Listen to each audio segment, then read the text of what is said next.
All right, we've got the board situated here on the workbench area, as you can see.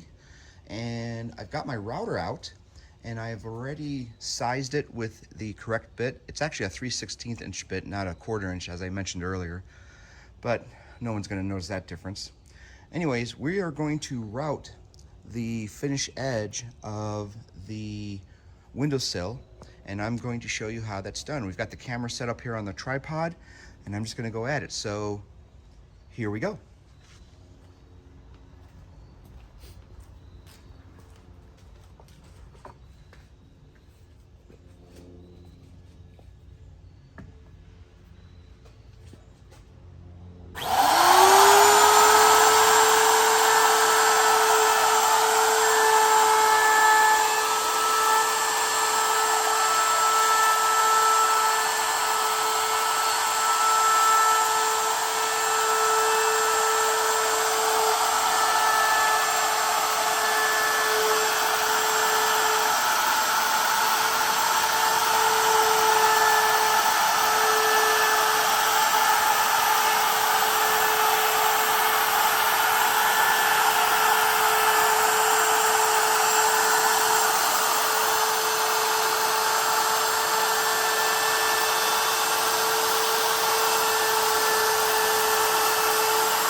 All right, let's take a closer look at that. Excuse me. So if we look real close at the edge here, you can see it's got a nice rounded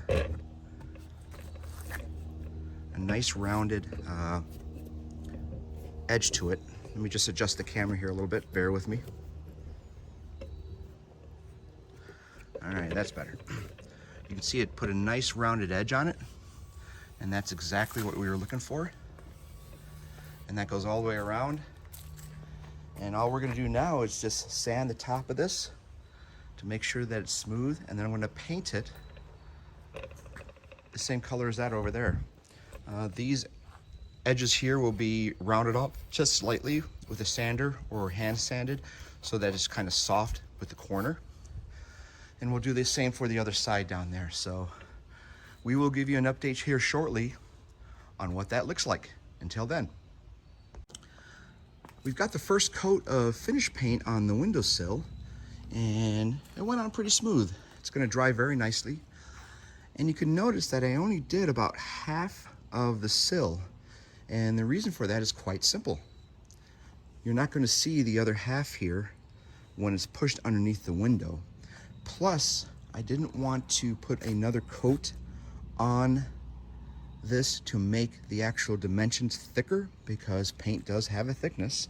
And if I do both sides too thick, it may not fit through the tight fit on the windowsill. So we're just gonna leave that blank. Again, you're not gonna see that anyways. We're gonna let this one dry, and then I'm gonna flip it over. We're gonna do the other side just to get the underneath of that, flip it back over, and then see if there's any piece of the side that you're going to see most that needs to be touched up, and we'll finish that one up. All right, I've got pieces of wood here sitting on the ground. These are actually from a pallet from which I received a shipment on about a month or so ago. And I've got my table saw out over there, as you can see. And what I am going to do is make these 1.5 inch by 1.5 inch long pieces. We're just gonna cut them down on that. And that is going to be used for the backing on the crown molding that we're going to be putting underneath the sill plate. So it will help support the sill, and then it will also act, as I stated before, as a nailer to put the crown molding on. So I don't have a full 6-foot piece, but we're just gonna cut down these 2 pieces, and we'll measure to fit upstairs. And then we'll put those into place, make sure that nothing impedes the crown molding from fitting underneath. And then we'll be on our way to using that as a nailer. I started putting the molding around the window, and it is looking great. You can see I have the sill in there also, And that went in rather nicely, and you can see that the part that was not painted is now hidden because it's underneath the window. So saved a little time there. We've also started putting that support piece underneath, which is going to be used to support the sill, and then for a nailer for the crown molding that we're putting underneath here. And all we did is we cut some 1x1s down using that pallet, secured them into the bottom sill plate with 2.5-inch screws, and then I came up underneath into this piece with some 1 1/4 drywall screws, just so that would not move around. So that is nice and secure now, and we're just gonna finish that off here in a little bit. You'll also notice that I haven't finished the top yet, and that is because what I am doing is I have purchased a little decorative 3x3 kind of molding casing ornament decorative molding piece that is going to sit on top of there, and then these pieces will just run into that. This is typically what's matched in the other rooms, and actually let's take a walk over here and I will show you what I mean. We're gonna come back here, walk into daughter number 1's room. Remember, this room we did a little bit earlier in the year, but what I want to show you is that little round piece right there. That looks about 3 inches, maybe 3 1/4 inches. I've ordered one of those, and as I just mentioned, that is going to go right on that centerpiece of the window. So again, it's going to go right here. So I think that'll look pretty cool. It'll match the rest of the windows up here. And I just ordered that. It'll be here later in the week. We'll put that on, paint it up, and then put the other molding on to finish the window out. So it's coming along very well. I'm also going to put that cord around to cover this gap up right here. That's going to go all the way across. Of course, this molding will go down to here, so it'll be 2 pieces of cord around there. But we're going to save the cord around until the very end, when I do all of the other cord around for the room after we have the hardwood floors in. I figure I'll just do that all at once. It'll all be painted at once, and then we'll just cut those down to size as needed. Project 6, update 71. We've gotten to a point now where I can't go any further until I get my little top piece there, and then we'll run the molding across the top. However, we did get the crown molding in on the bottom, and check it out, it looks great. So I've got that piece in there. The caulking and paint will cover up all the holes here, but it looks really good. Even got this side here. Look around the edge, so that's gonna be pretty nice looking.